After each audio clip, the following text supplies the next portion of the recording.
नमस्कार मित्रों, मैं जीसी पांडे क्वेश्चन प्रैक्टिस लेकर के आया हूं। और क्वेश्चन प्रैक्टिस में आज हम लोग करेंगे 56 नंबर सेट। 56 number set. और इस 56 नंबर सेट में कुल आपके 15 क्वेश्चंस हैं, 15 क्वेश्चंस हैं जो कि बहुत ही इंपॉर्टेंट हैं। ठीक है, स्पेशली टीजीटी और पीजीटी के लिए बहुत ही इंपॉर्टेंट क्वेश्चंस लेके आए हैं।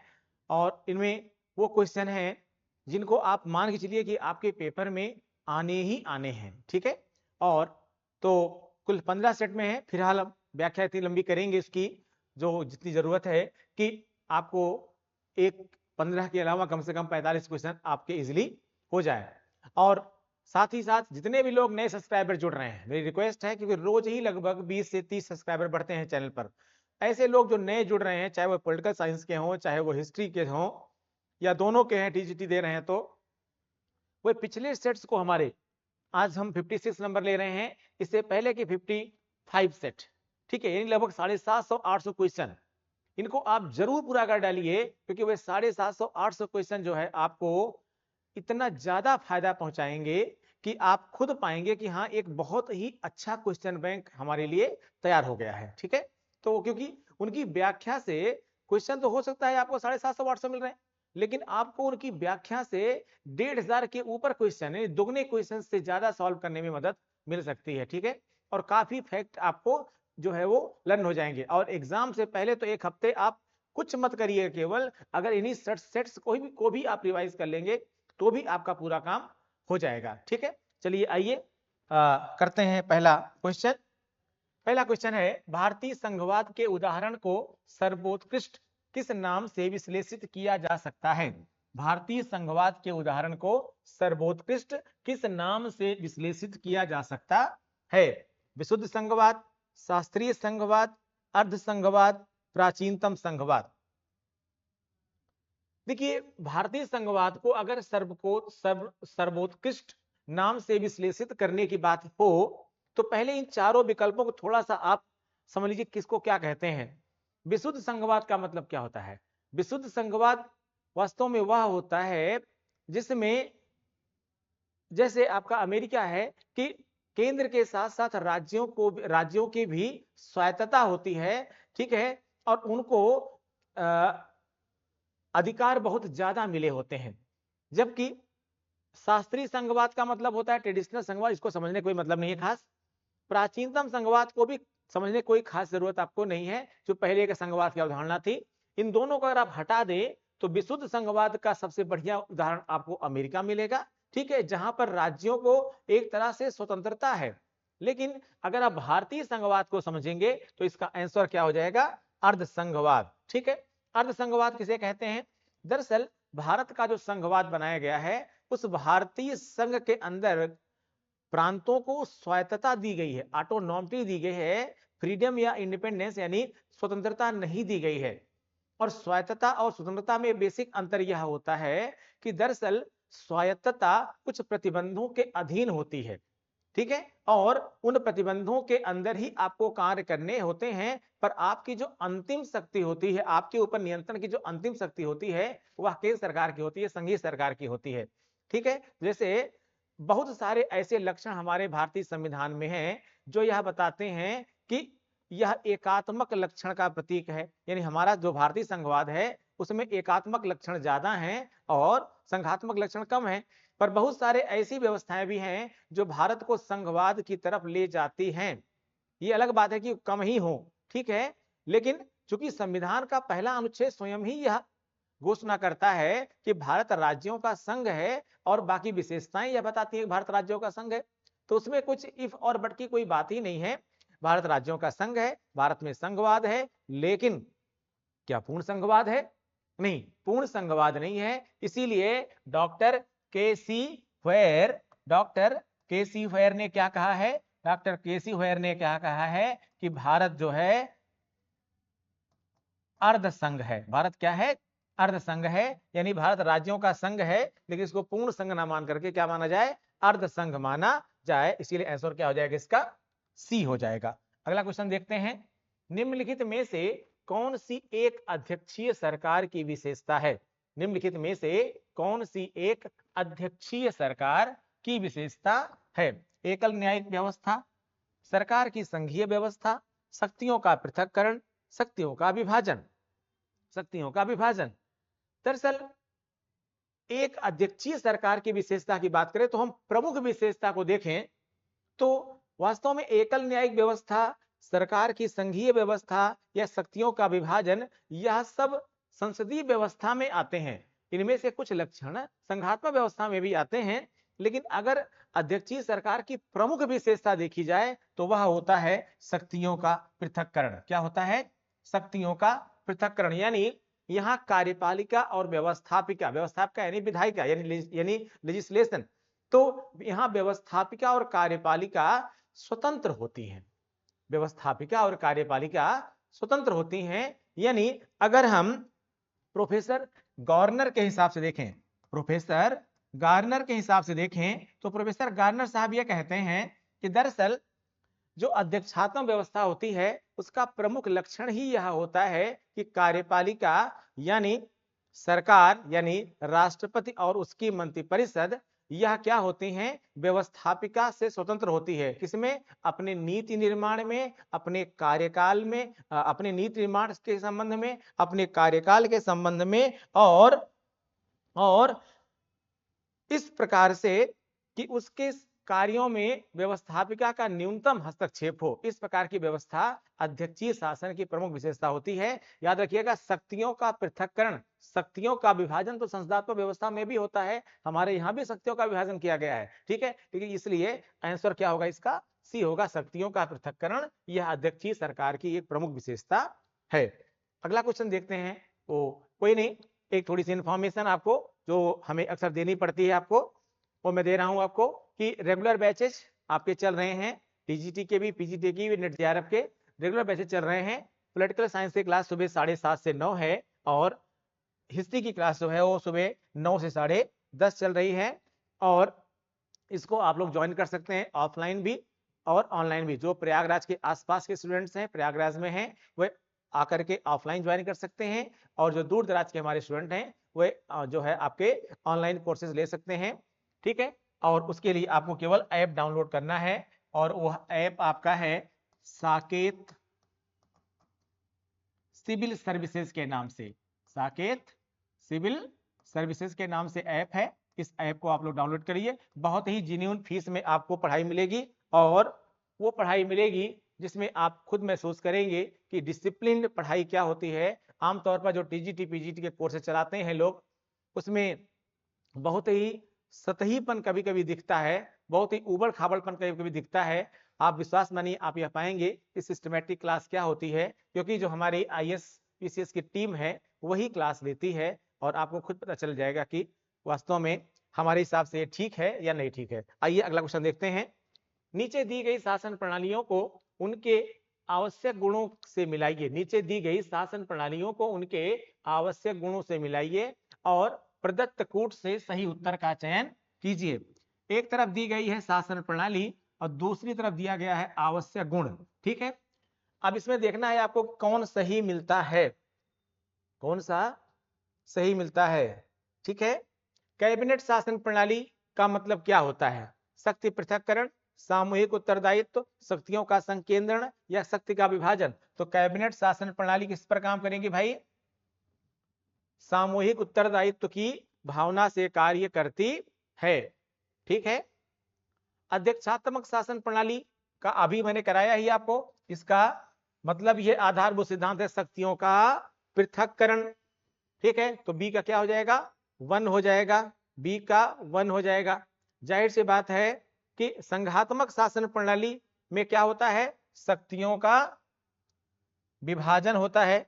अभी ठीक क्वेश्चन से पहले बात कर रहे थे। और एकात्मक शासन प्रणाली में शक्तियों का संकेंद्रण होता है। यानी एकात्मक शासन प्रणाली में अधिकतम शक्तियां कहां होती हैं? केंद्र के पास ही होती हैं, सेंट्रलाइज होती हैं। ठीक है, तो ऐसे में क्या हो जाएगा? ए का सेकंड किस में है? ए का सेकंड बी में है, वेरी गुड। और बी का 1 किस में है? एबीसी में है। आंसर हो जाएगा आपका बी। ठीक है, क्योंकि सी का 4 और डी का 3। ठीक, बी हो जाएगा आंसर। बी इसको स्क्रीनशॉट लीजिए, इसको रट लीजिए। ये पूछा जाता है कई बार, ठीक है, कई क्वेश्चन मिल सकते हैं इसको इसमें से। इस जहां पर जरूरत लगे उसका स्क्रीनशॉट लेने में कंफ्यूजन ना करिए, और केवल मोबाइल में मत छोड़ दीजिए।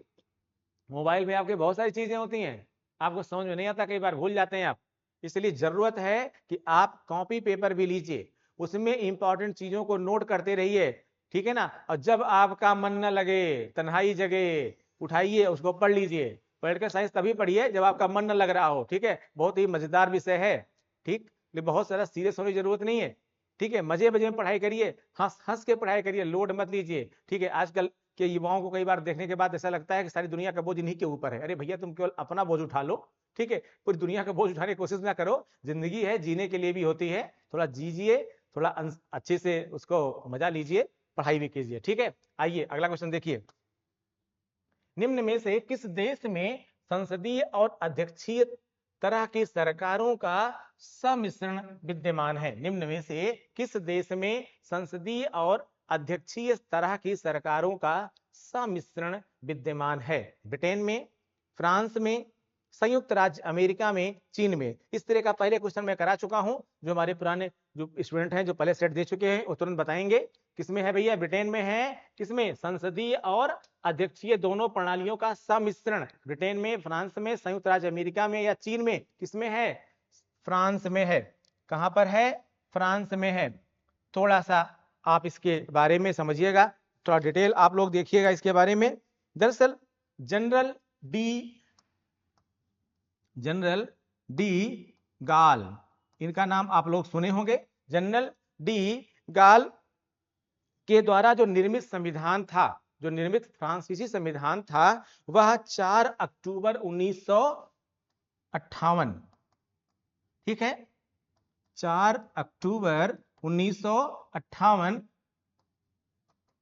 इनके द्वारा जो निर्मित संविधान है वह 4 अक्टूबर 1958 से लागू होता है, और इसे फ्रांस के पंचम गणराज्य का संविधान कहा जाता है। किसका जाता है? इसे फ्रांस के पंचम गणराज्य का संविधान कहा जाता है, ठीक है। यह जो संविधान बना, इस संविधान में संसदात्मक और अध्यक्षात्मक दोनों प्रणालियों का सम्मिश्रण किया गया है, दोनों प्रणालियों को मिक्स किया गया है, ठीक है। और इसमें व्यवस्था इस प्रकार से की गई है कि फ्रांस के राष्ट्रपति को अधिकतम शक्तियां प्रदान की गई हैं, ठीक है। लेकिन दूसरी तरफ प्रधानमंत्री और उनके मंत्रिपरिषद को भी इस प्रकार से बनाया गया है कि उनके पास भी शक्तियां हैं, तो उत्तरदायी शासन व्यवस्था भी हो जाती है, और साथ में एक सर्वशक्तिमान, जिससे कि सरकार के स्थायित्व पर भी कोई खास असर ना पड़े, ठीक है। तो इसलिए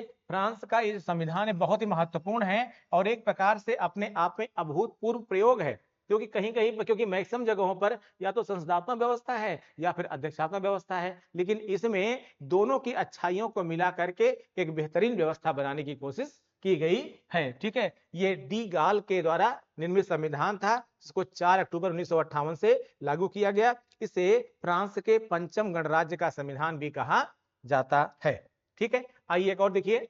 निम्नलिखित युग्मों में से सही युग्म नहीं है, निम्नलिखित युग्मों में से सही युग्म नहीं है। नहीं है, ध्यान देना भैया, हमसे खुद एक बार गलती हो चुकी है, और बहुत अच्छी बात है कि गलती जहां होती है आप लोग पकड़ लेते हैं, ठीक है। और हम भी इंसान हैं, कभी कभी हमसे भी गलती हो जाती है, ठीक है ना। कभी कभी कई चीजें दिमाग में चलती रहती हैं,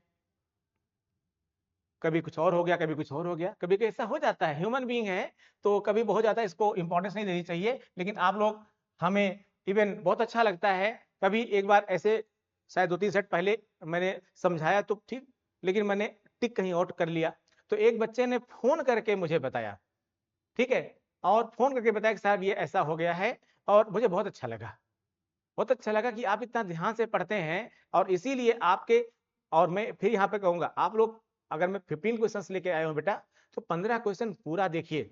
बारिश नहीं हो रही है, भागिए नहीं, बहुत जरूरी है आपके। आप ये मत सोचिए, क्योंकि हम उसी तरह से एक्सप्लेनेशन, उसी तरह की व्याख्या अंतिम क्वेश्चन तक करते हैं, और इसीलिए हमें अच्छा लगता है जब हम वाईडी स्टूडियो पर आपके एवरेज ड्यूरेशन को देखते हैं, तो काफी अच्छी ड्यूरेशन, यानी हमारा जो वीडियो की जो लेंथ है वो लगभग अप टू 50% के ऊपर जाती है, तो ऐसे में इसका मतलब यह है कि आप लोग पूरा देखते हैं, और जो नहीं देखते हैं उनको हमारा सुझाव भी है कि आप पूरा देखिए, चेतावनी भी है कि नहीं देखेंगे तो पछताएंगे।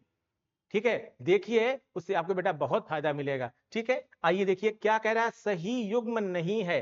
ब्रिटेन एकात्मक व्यवस्था, ये तो सही है। अमेरिका एकात्मक व्यवस्था ना। ऑस्ट्रेलिया संघात्मक, सही है। भारत संघात्मक, सही है।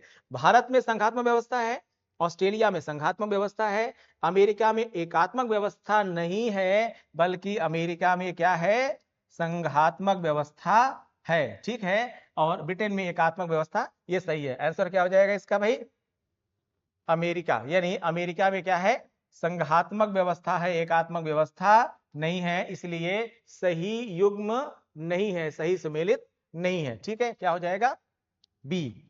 ठीक, चलिए अगला क्वेश्चन देखते हैं। जो विचारक राज्य को संघों का संघ मानते हैं उन्हें कहा जाता है। जो विचारक राज्य को संघों का संघ, राज्य को संघों का संघ, ठीक है, एसोसिएशन ऑफ एसोसिएशंस मानते हैं, उन्हें कहा जाता है समाजवादी, संघवादी, अराजकतावादी या बहुलवादी। बताओ भाई, जल्दी से बताइए, समाजवादी, संघवादी या अराजकतावादी या फिर बहुलवादी, क्या कहा जाता है उन्हें? उन्हें प्लूरलिस्ट कहा जाता है, बहुलवादी कहा जाता है। आंसर डी हो जाएगा। क्या हो जाएगा, डी। ऐसे विचारक जो राज्यों को संघों का संघ मानते हैं उन्हें बहुलवादी विचारक कहा जाता है। और एक बढ़िया क्वेश्चन इसी से लगा हुआ आपको दे रहा हूं मैं, राज्य संघों का एक संघ है, किसने कहा? राज्य संघों का एक संघ है, किसने कहा? अरस्तु, हॉब्स, लॉक या लॉस्की? अरस्तु, हॉब्स, लॉक या लॉस्की, किसने कहा कि राज्य संघों का एक संघ है? किसने कहा भाई? अरस्तु। किसने कहा था? अरस्तु। आंसर ए हो जाएगा। अरस्तु राज्य को संघों का एक संघ मानते हैं, लेकिन इससे संबंधित कुछ और तथ्य हैं जिन पे 5-7 प्रकार के क्वेश्चन और बनते हैं, इसीलिए उनको हमने डिटेल में आगे लिया हुआ है। उसका स्क्रीनशॉट लेने के लिए आप लोग तैयार हो जाइए। ठीक है, इसका स्क्रीनशॉट पूरा लीजिएगा आप लोग। ठीक है, स्क्रीनशॉट इसका पूरा लीजिए पहले, फिर मैं इसको एक्सप्लेन कर रहा हूं। इसमें से आपको 4-5 क्वेश्चन 100% मिलने वाले हैं। चलिए देखिए, अरस्तु के अनुसार क्या कहता है? अरस्तु के अनुसार सबसे पहले परिवार का, उसके बाद ग्राम का, तथा अंत में राज्य का विकास हुआ। अरस्तु राज्य को सर्वोच्च समुदाय मानता है। उसके अनुसार व्यक्ति के सभी उद्देश्य राज्य में पूरे होते हैं, अतः राज्य विभिन्न प्रकार के समुदायों के ऊपर समुदाय है। इसमें अन्य सब समुदाय समाये हुए हैं। राज्य इसलिए सर्वोच्च है क्योंकि इसमें व्यक्ति के सभी हितों की पूर्ति होती है। लेकिन वहीं पर हॉब्स क्या कहता है इसके बाद? हॉब्स ने अपने ग्रंथ लेवियाथन, हॉब्स का एक प्रमुख ग्रंथ जो है, यह ग्रंथ है लेवियाथन, इसके बारे में पूछा भी गया है। ठीक है, और इसमें दूसरा अध्याय, हॉब्स ने अपने ग्रंथ लेवियाथन के दूसरे अध्याय ऑफ द कॉमनवेल्थ में, ऑफ द कॉमनवेल्थ में राज्य की चर्चा की है, जिसमें उसने अविभाजित सत्ता का समर्थन किया है, अर्थात संप्रभुता संपन्न राज्य की वकालत की है। लॉक क्या कहते हैं? थोड़ा लॉक को देखिए। लॉक अपने ग्रंथ शासन पर 2 निबंध, कौन सा है भाई ग्रंथ इनका? शासन पर 2 निबंध, ये एक इनकी पॉपुलर बुक है। 2 निबंध के माध्यम से संवैधानिक राजतंत्र की स्थापना करता है। उसका शासक जनता के प्रति उत्तरदायी है, किसी समुदाय या संघ के प्रति नहीं। लेकिन थोड़ा सा जानना है बहुलवादी विचारकों के बारे में। बहुलवादी विचारक राज्य को संघों का संघ मानते हैं, लेकिन लॉस्की साहब क्या कहते हैं, जरा ये भी देख लीजिए। लॉस्की के अनुसार चूंकि समाज का स्वरूप संघात्मक है, इसलिए सत्ता भी संघात्मक होनी चाहिए। लॉस्की कहता है कि जैसे दैवीय राज्य का विचार चल रहा है, जैसे दैवीय राज्य का विचार चला गया, जैसे दैवीय राज्य का विचार चला गया, वैसे ही संप्रभुता भी समाप्त हो जाएगी। तो यहां पर मैंने लॉस्की के बारे में बताया आपको, हॉब्स के बारे में बताया मैंने आपको, लॉक के बारे में बताया मैंने आपको, और अरस्तु के बारे में मैंने आपको बताया कि राज्य के बारे में, संघों के संघ के बारे में इनके अलग अलग कौन कौन से विचार हैं। इसका स्क्रीनशॉट लीजिएगा, 4-5 क्वेश्चन आपको बेटा इसमें मिल जाएंगे। अगला क्वेश्चन देखते हैं हम लोग। किस संविदावादी विचारक ने किस संविदावादी, ठीक है, विचारक ने प्राकृतिक अवस्था का चित्रण शांति, सद्भावना, पारस्परिक सहायता और सुरक्षा की अवस्था के रूप में किया है? किस संविदावादी विचारक ने प्राकृतिक अवस्था का चित्रण शांति, सद्भावना, पारस्परिक सहायता और सुरक्षा की अवस्था के रूप में किया है? हॉब्स ने किया है, लॉक ने किया है, रूसो ने किया है, ठीक है, या फिर हेनरी मेन ने किया है, या फिर हेनरी मेन ने किया है? किसने किया है बताओ भाई? हॉब्स ने, लॉक ने, रूसो ने या फिर हेनरी मेन ने? कंफ्यूजन नहीं होना चाहिए आपको, हॉब्स और लॉक में स्पेशली कंफ्यूजन नहीं होना चाहिए आपको। प्राकृतिक अवस्था को शांति, सद्भावना, पारस्परिक सहायता और सुरक्षा की अवस्था के रूप में मानता है। कौन मानता है? लॉक मानता है भाई। कौन मानता है? लॉक। ठीक है, आंसर क्या होगा इसका? बी होगा। लॉक क्या कहता है? लॉक जो है सामाजिक समझौता के सिद्धांत का जो है के बारे में यह बात कहता है, लेकिन आप ये भी जानते हैं कि सामाजिक समझौता के विचार का जो प्रतिपादन किया था वो सबसे पहले यह प्रतिपादन लॉक ने नहीं किया था, जबकि ग्रीस के सोफिस्ट विचारक ने किया था। ठीक है, और ग्रीस के सोफिस्ट विचारकों ने राज्य को एक कृत्रिम एवं मानव निर्मित संस्था के रूप में स्वीकार किया था, और वो ये मानते थे कि राज्य जो है मनुष्यों के बीच किए गए विभिन्न समझौतों का ही क्या है? परिणाम है। ठीक है, आइए अगला क्वेश्चन देख लेते हैं। ओ कोई नहीं, एक स्क्रीनशॉट इसका और लीजिए, जो मैंने अभी बताया थोड़ा सा यहाँ पर डिटेल में है। ठीक है, आइए थोड़ा सा स्क्रीनशॉट लीजिए इसका आप लोग। चलिए देखिए, सामाजिक समझौता सिद्धांत के विचारक लॉक के अनुसार प्राकृतिक अवस्था शांति, सद्भावना, पारस्परिक सहायता और सुरक्षा की अवस्था है। जो मैंने क्वेश्चन कर रहा था वो बताया, किसने कहा? लॉक ने कहा। लेकिन इसी बारे में दो और बात यहाँ पर समझिएगा। पहले तो ये जानिएगा कि सामाजिक समझौते का जो सिद्धांत है उसका प्रतिपादन सबसे पहले कहाँ पे हुआ था। दूसरा, इस बारे में हॉब्स का क्या कहना है। सामाजिक समझौता सिद्धांत का प्रतिपादन सर्वप्रथम ग्रीस के सोफिस्ट विचारकों ने किया था। इन्होंने राज्य को एक कृत्रिम एवं मानव निर्मित संस्था और मनुष्यों के मध्य हुए समझौते का फल माना तथा राज्य की दैवीय उत्पत्ति के सिद्धांत का खंडन किया। ये बात आपको जरूर याद रखनी चाहिए, जो क्वेश्चन पूछा गया है कि सामाजिक समझौता सिद्धांत जो है राज्य के दैवीय उत्पत्ति के सिद्धांत का खंडन करता है। हॉब्स क्या कहता है? हॉब्स कहता है कि प्राकृतिक अवस्था में मनुष्य स्वभाव से स्वार्थी था, निर्मम था, उसका जीवन एकाकी था, धीनहीन था, घृणित पाशविक था, यानी बहुत अच्छा नहीं था और क्षणभंगुर था, कभी भी खत्म हो सकता था। ठीक है, लेकिन रूसो क्या कहता है? रूसो कहता है कि प्राकृतिक दशा में मनुष्य सर्वथा सरल, समानतापूर्ण और सुखमय जीवन व्यतीत करता था। अब दोनों में कॉन्ट्रडिक्शन है, तो क्वेश्चन पूछा गया है कि हॉब्स और रूसो में मनुष्य के प्राकृतिक जीवन को किसने बेहतर अवस्था में पाया है? तो कौन पाया भाई? रूसो प्राकृतिक अवस्था में मनुष्य के जीवन को बेहतर मानता था, जबकि वहीं पर लॉक क्या कहता, वहीं पर हॉब्स क्या कहता भैया? हॉब्स जो है वो प्राकृतिक अवस्था में मनुष्य के जीवन को पाशविक मानता था, निर्मम मानता था, क्षणभंगुर मानता था, यानी वो बहुत ज्यादा स्थायी, बहुत लंबी आयु वाला होता था, ऐसा नहीं कह सकते थे। ठीक है, तो ये मैंने कुछ बातें आपको यहाँ पर एक्स्ट्रा बताई, अधिक बताई। आइए अगला क्वेश्चन देखते हैं। अमेरिकी संविधान में बिल ऑफ राइट्स, अमेरिकी संविधान में बिल ऑफ राइट्स किस संशोधन द्वारा जोड़ा गया? ठीक है, बिल ऑफ राइट्स यानी अधिकार पत्र किस संशोधन द्वारा जोड़ा गया? 13वां संशोधन, 14वां संशोधन, 15वां संशोधन, प्रथम 10 संशोधन? प्रथम 10 संशोधन। अमेरिकी संविधान में बिल ऑफ राइट्स किस संशोधन द्वारा जोड़ा गया? 13वां संशोधन, 14वां संशोधन, 15वां संशोधन या फिर प्रथम 10 संशोधन? किसके द्वारा जोड़ा गया भाई? आंसर हो जाएगा इसका डी, प्रथम 10 संशोधन। जो अमेरिकी मूल संविधान था उसमें किसी प्रकार के अधिकार पत्र की कोई बात नहीं की गई थी, यानी पृथक से कोई अधिकार पत्र का वर्णन नहीं किया गया था। लेकिन 1791 में, किसमें? 1791 में जनता की बेहद मांग थी। जनता की क्या थी? मांग थी। 1791 में संविधान में 10 संशोधन किए गए और इन संशोधनों के माध्यम से अलग से अधिकार पत्र यानी अधिकार पत्र जोड़ा गया, जिनको हम आप बिल ऑफ राइट्स कहते हैं। ठीक है, तो आंसर क्या होगा इसमें? डी हो जाएगा। अगला क्वेश्चन देख लेते हैं।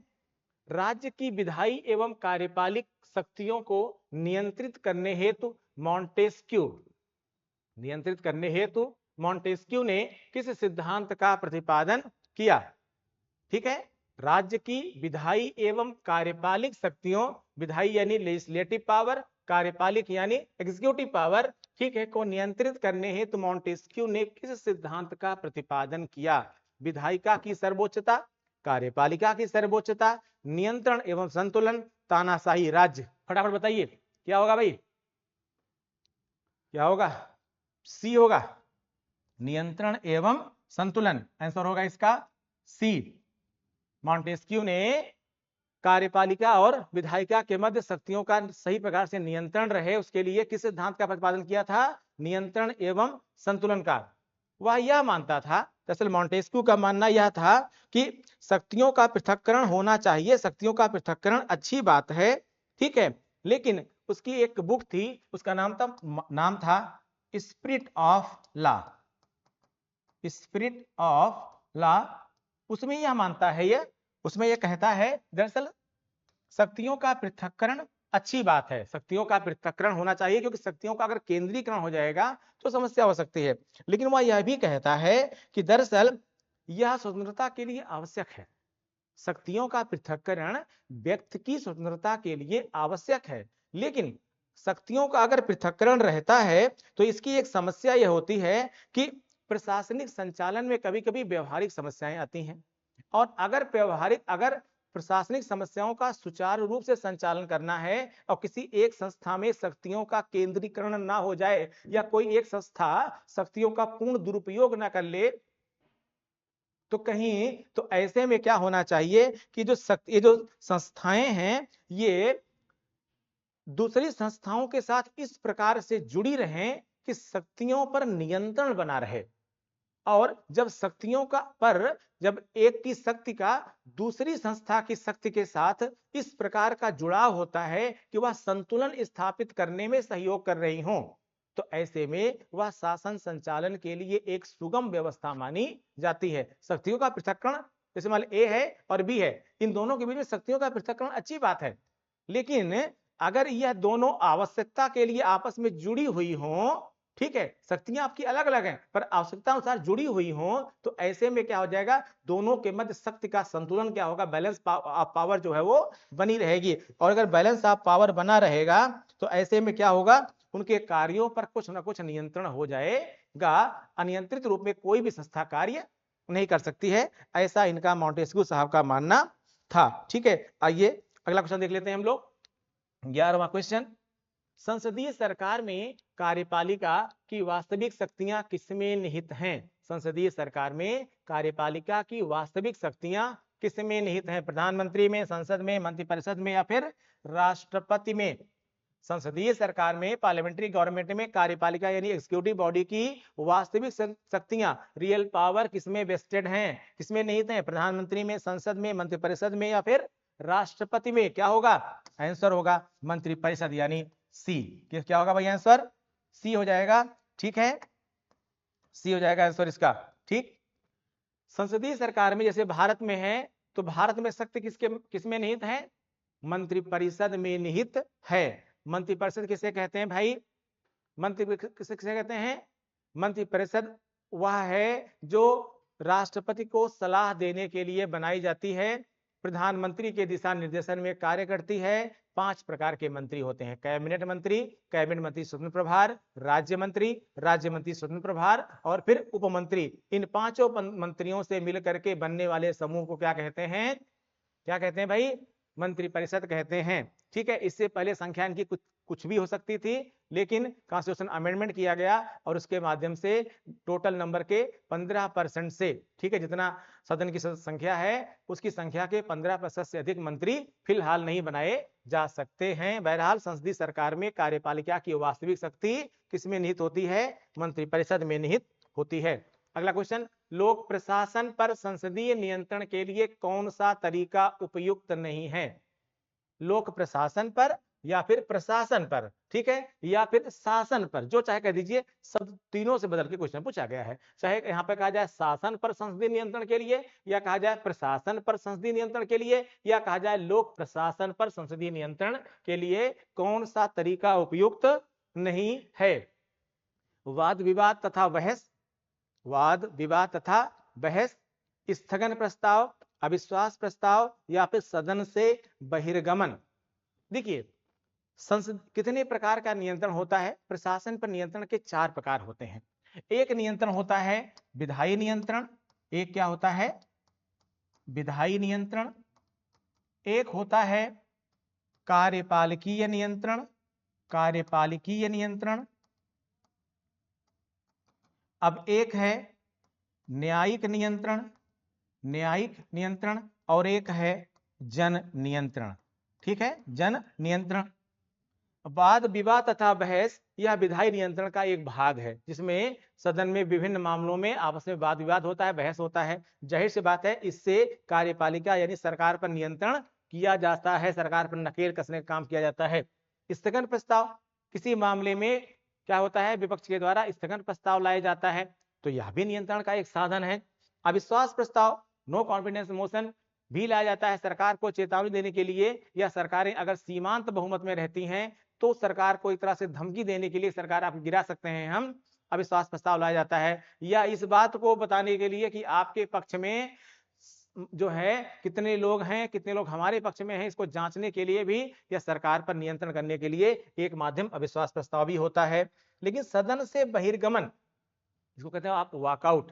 कई बार क्या होता है कि विपक्ष के लोग वॉकआउट कर जाते हैं, नियंत्रण का इसको अच्छा साधन नहीं माना जाता। क्यों नहीं माना जाता?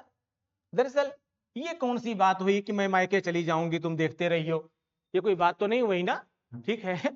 अब तुम नाराज हो गई और कल तुमने कह दिया मैं मायके चली जाऊंगी, तो ये कोई बात थोड़ा ना हुई भाई, आप वहीं पे रहिए, वही सुधार करिए ना। अगर आप संतुष्ट नहीं हैं और आप सदन से वॉकआउट कर जाते हैं, तो दरअसल सदन इसलिए बनाया गया है, दरअसल ये भी एक व्यवस्था है, हम ये नहीं कह रहे कि ऐसा नहीं कर सकते आप, लेकिन यह भी एक व्यवस्था है, यह भी एक व्यवस्था है। लेकिन अगर आप सदन में रहेंगे तो सरकार को उसकी वास्तविकता से अवगत करा सकते हैं। लेकिन कई बार इसका दुरुपयोग क्या होता है, जब सदन से वॉकआउट कर जाते हैं लोग, इसका दुरुपयोग क्या होता है? दुरुपयोग यह हो जाता है कि कई बार सरकार उपस्थित और मतदान करने वाले सदस्यों के बहुमत से, क्योंकि उपस्थित और मतदान करने वाले सदस्यों की संख्या कम हो जाती है, कि बहुमत से किसी भी प्रस्ताव को या किसी भी जो है उसको जो है विधेयक को पास करा लेती है, किसी भी विधेयक को पास करा लेती है। और अगर, अब मैं पिछली सरकारों में जाना नहीं चाहता हूं, लेकिन मैं आपको बता रहा हूं ऐसे पिछली सरकारों में बहुत हुआ है, ठीक है। तो भाई ये तो एक तरह से सरकार का साथ देना ही हो गया, ठीक है, कि हम अभी सहमत नहीं हैं, लेकिन वास्तविकता यह है कि यह बहुत अच्छा उपाय नहीं हो सकता है, ठीक है। लेकिन मैं ये नहीं कह रहा हूं कि यह व्यवस्था गलत है, अरे संवैधानिक व्यवस्था है, आप कर सकते हैं वॉकआउट, आप कर सकते हैं, लेकिन वॉकआउट से बेहतर है पार्टिसिपेट करना। इसी बात पर मैं एक बात आपको और बता दूं, अभी जैसे आजकल आप देख रहे हैं ना, कभी कोई आत्महत्या कर ले रहा है, कभी कोई आत्महत्या कर ले रहा है, कभी कोई कुछ कर ले रहा है। बहुत गलत बात है बच्चों, बहुत गलत बात है, क्योंकि आप दुनिया से चले जा रहे हैं, आप यह सोच कर कि दुनिया आपके साथ खत्म हो जाएगी, नहीं, दुनिया कभी भी खत्म नहीं होती है, दुनिया वैसे ही चलती रहती है। आपके जाने के बाद भी दुनिया ऐसी ही रहेगी, उसमें आपके जाने के बाद भी लोग बेईमान रहेंगे, लोग आपके जाने के बाद भी धोखेबाज रहेंगे, बल्कि आपके जाने के बाद आपको भी वो बेईमान ही साबित कर देंगे, ठीक है।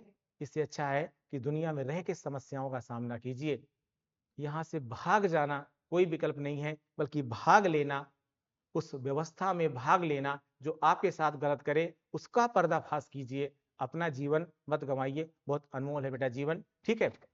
आइए अगला क्वेश्चन देखते हैं। सत्ता का विलय एक विशेषता है, सत्ता का विलय एक विशेषता है किसकी? संसदीय सरकार की, अध्यक्षीय सरकार की, इनमें से दोनों की, या इनमें से किसी की नहीं। सत्ता का विलय एक विशेषता है किसकी? संसदीय सरकार की, अध्यक्षीय सरकार की, इनमें से दोनों की, या इनमें से किसी की नहीं। दरअसल सत्ता के विलय का जो वास्तविक तात्पर्य है यहाँ पर वह इस सेंस से है कि दरअसल इसमें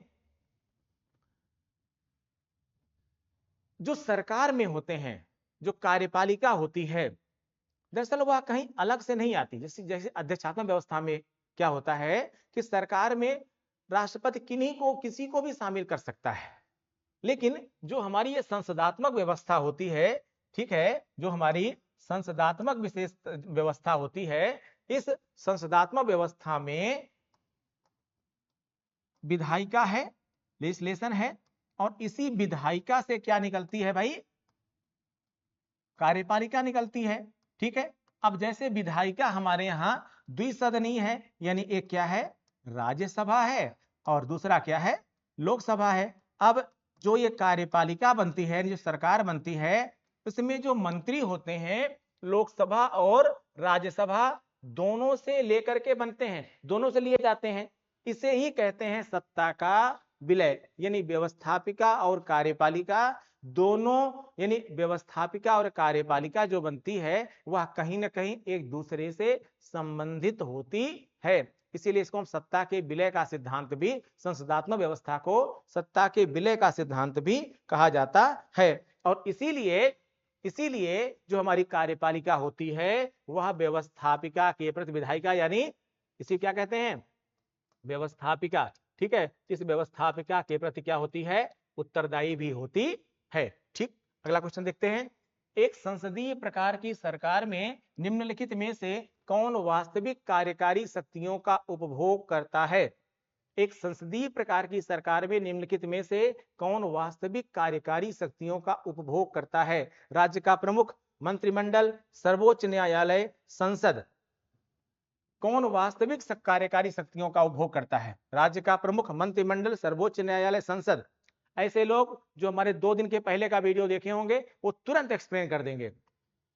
आंसर क्या होगा, बी। क्या होगा आंसर, बी, मंत्रिमंडल, यानी इसी को क्या कहते हैं भाई आप, कैबिनेट कहते हैं। क्या कहते हैं, कैबिनेट। मैंने बताया था आपको कि मूल संविधान में मंत्रिमंडल या कैबिनेट शब्द का कहीं पर भी उपयोग नहीं किया गया था। यह है क्या, पहले से जानिएगा कि मंत्रिमंडल उसे कहते हैं, यानी कैबिनेट उसको कहते हैं जो मंत्रिपरिषद के कैबिनेट मंत्री होते हैं। मंत्रिपरिषद के कैबिनेट मंत्रियों से मिलकर बनने वाला समूह ही क्या कहलाता है, मंत्रिमंडल कहलाता है, कैबिनेट कहलाता है। यह मूल संविधान में नहीं था।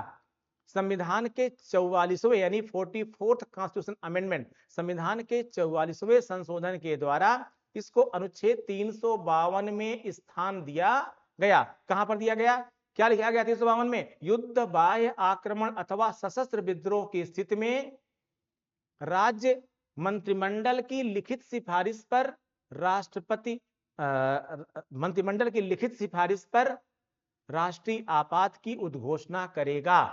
यहां पर पहली बार मंत्रिमंडल शब्द को लाया गया, यानी 44वें संशोधन के द्वारा। किसके द्वारा, 44वें संविधान संशोधन के द्वारा लाया गया। ठीक है, कहां पर लाया गया भैया, कहां पर लाया गया, ये लाया गया अनुच्छेद 352 में लाया गया, अनुच्छेद 352 में लाया गया। ठीक है, बाकी जब डिटेल हम लोग क्लास में पढ़ेंगे तो और बढ़िया वहां पर हम लोग बातचीत करेंगे। एक लास्ट क्वेश्चन देख लेते हैं बेटा जल्दी से। कार्यपालिका का प्रमुख कार्य है, कार्यपालिका का प्रमुख कार्य है कानून बनाना, नीति निर्धारित करना, कानून को लागू करना, उपर्युक्त सभी। अगर आप एट द ग्लांस देखेंगे सरसरी निगाह में तो सभी लगा देंगे, सही सभी नहीं लगाना है आपको। क्या करना, कानून को लागू करना, क्योंकि हमारे यहाँ जो विधायिका होती है, याद रखिएगा लेजिस्लेशन होता है, विधायिका का काम है नीति निर्माण करना, यानी कानून का निर्माण करना। ठीक है, लेकिन जो हमारे यहाँ कार्यपालिका होती है, ये जो कार्यपालिका है, इस कार्यपालिका का काम क्या है भैया, नीति यानी कानून को लागू करना, कानून को क्या करना भाई, लागू करना। ठीक है ना, तो ऐसे में कार्यपालिका ही यानी सरकार। ठीक है, और इसी को थोड़ा और एब्रीविएट करें तो क्या कह सकते हैं आप, मंत्रिपरिषद। ठीक है, इसी को थोड़ा और करें तो क्या करना कह सकते हैं आप, मंत्रिमंडल। ठीक है, मंत्रिमंडल, ठीक है। मंत्रिमंडल का प्रमुख कार्य क्या है? कानून को लागू करना, ठीक है। तो ये थे कुल 15 क्वेश्चन। मेरी रिक्वेस्ट इसीलिए है कि अंत तक वीडियो को देखिए, कहीं भी अच्छा क्वेश्चन मैं दे सकता हूं और उनको मैं हर जगह पर बराबर 15 क्वेश्चन में 15 के 15 में पूरी कोशिश करता हूं कि हर क्वेश्चन के साथ नया करूं और हर को बराबर एक्सप्लेन करूं, ठीक है। तो आज कुल तो ये 15 क्वेश्चन, ठीक है। लगे रहिए, आपकी तैयारी में थोड़ा ही योगदान सही, लेकिन मैं जो भी हो सकता है मुझसे वो मैं पूरा करूंगा। Thank you.